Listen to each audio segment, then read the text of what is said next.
Breakfast meeting ಬಳಿಕವೂ ಪಟ್ಟದ ಫೈಟ್ಗೆ break ಬಿದ್ದಂತೆ ಕಾಣಿಸ್ತಿಲ್ಲ. ಒಂದು ಕಡೆ ಸಿಎಂ ಡಿಸಿಎಂ ಜೋಡೆತ್ತಿನ ಸಂದೇಶ ನೀಡುತ್ತಿದ್ದಾರೆ, ಮತ್ತೊಂದು ಕಡೆ ಇಬ್ಬರ ನಡುವಿನ ಅಂತರ್ಯುದ್ಧ ತಾರಕಕ್ಕೇರ್ತಾ ಇದೆ. ಕೆಸಿವಿ ಜೊತೆ ಸಿದ್ದರಾಮಯ್ಯ ಚರ್ಚೆ ನಡೆಸಿದರೆ ಅತ್ತ ಡಿಕೆ ನೇರವಾಗಿ ಡೆಲ್ಲಿಗೆ ಹಾರಿದ್ದಾರೆ.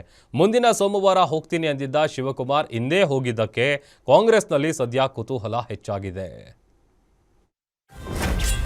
ಮತ್ತೆ ರಂಗು ಪಡೆದ ಸಿಎಂ ಕುರ್ಚಿ ಕದನ. ಏಕಾಏಕಿ ದೆಹಲಿ ಪ್ರಯಾಣ ಬೆಳೆಸಿದ ಡಿಕೆ ಸಾಹೇಬ. ಬ್ರೇಕ್ಫಾಸ್ಟ್ ಮೀಟಿಂಗ್ ವರದಿ ಒಪ್ಪಿಸ್ತಾರಾ ಡಿಸಿಎಂ?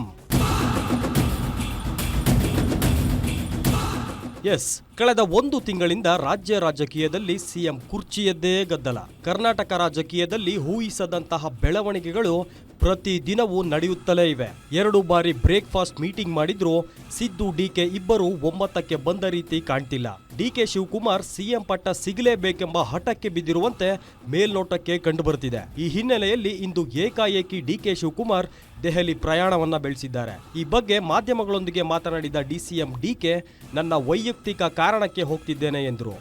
ನಾನು ದೆಹಲಿಗೆ ಹೋಗ್ತಾ ಇದ್ದೀನಿ. ನನಗೊಂದು ಖಾಸಗಿ ಮದುವೆ ಇದೆ ಇವತ್ತು ಸಾಯಂಕಾಲ. ನನ್ನ ಯಾರೊಬ್ಬರು ಆಪ್ತ ಸ್ನೇಹಿತರು ಐಎಎಸ್ ಆಫೀಸರ್ ಅವರ ಮಗಂದು ಮದುವೆ ಇದೆ, ಹೋಗ್ತಾ ಇದ್ದೀನಿ.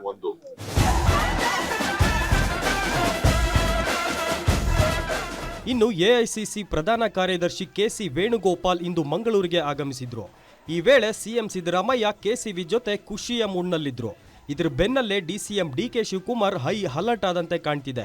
ದೆಹಲಿಗೆ ಹೋದಾಗ ತಮಗೆ ತಮ್ಮ ಬೆಂಬಲಿತ ಶಾಸಕರಿಗೆ ಸಿಗದ ಕೆಸಿ ವೇಣುಗೋಪಾಲ್ ಸಿಎಂ ಹಾಗೂ ಆಪ್ತರ ಜೊತೆ ಲಂಚ್ ಮೀಟಿಂಗ್ ಮಾಡಿರೋದು ಡಿಕೆ ಬ್ರದರ್ಸ್ಗೂ ಕೊಂಚ ಅಸಮಾಧಾನ ತಂದಿದೆ.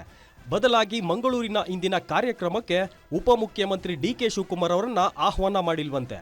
ಈ ವಿಚಾರವು ರಾಜ್ಯ ಕಾಂಗ್ರೆಸ್ನಲ್ಲಿ ಒಂದೊಂದು ರೀತಿಯ ಚರ್ಚೆಯನ್ನ ಹುಟ್ಟುಹಾಕ್ತಿದೆ. ಇಂದು ರಾತ್ರಿಯ ಹೈಕಮಾಂಡ್ ಸೋನಿಯಾ ಗಾಂಧಿಯನ್ನ ಭೇಟಿ ಮಾಡಿ ಸಿಎಂ ಕುರ್ಚಿ ಬಗ್ಗೆ ಮನವರಿಕೆ ಮಾಡಲಿದ್ದಾರೆ ಎನ್ನಲಾಗ್ತಿದೆ. ಇನ್ನು ಡಿಕೆ ದೆಹಲಿಗೆ ಪ್ರಯಾಣ ಮಾಡ್ತಿರೋದರ ಬಗ್ಗೆ ಸಿಎಂ ಸಿದ್ದರಾಮಯ್ಯ ಪ್ರತಿಕ್ರಿಯಿಸಿ ಡಿಕೆ ಶಿವಕುಮಾರ್ಗೆ ಟಾಂಗ್ ಕೊಟ್ಟಿದ್ದಾರೆ. ಡಿಕೆ ದೆಹಲಿಗೆ ಹೋಗ್ಲಿ, ಪಾಪ ಬೇಡ ಅಂದೋರು ಯಾರು? ನಾನು ಹೈಕಮಾಂಡ್ ಕರೆದರೆ ಮಾತ್ರ ಹೋಗ್ತೀನಿ ಅಂತ ಸಿಎಂ ಡಿಕೆಗೆ ಟಾಂಗ್ ನೀಡಿದ್ದಾರೆ.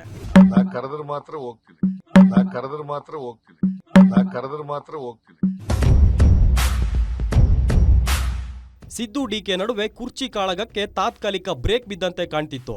ಆದರೆ ಇಬ್ಬರ ನಡುವಿನ ಹಗ್ಗ ಜಗ್ಗಾಟ ಮತ್ತೆ ತಾರಕಕ್ಕೇರುವಂತೆ ಕಾಣ್ತಿದೆ.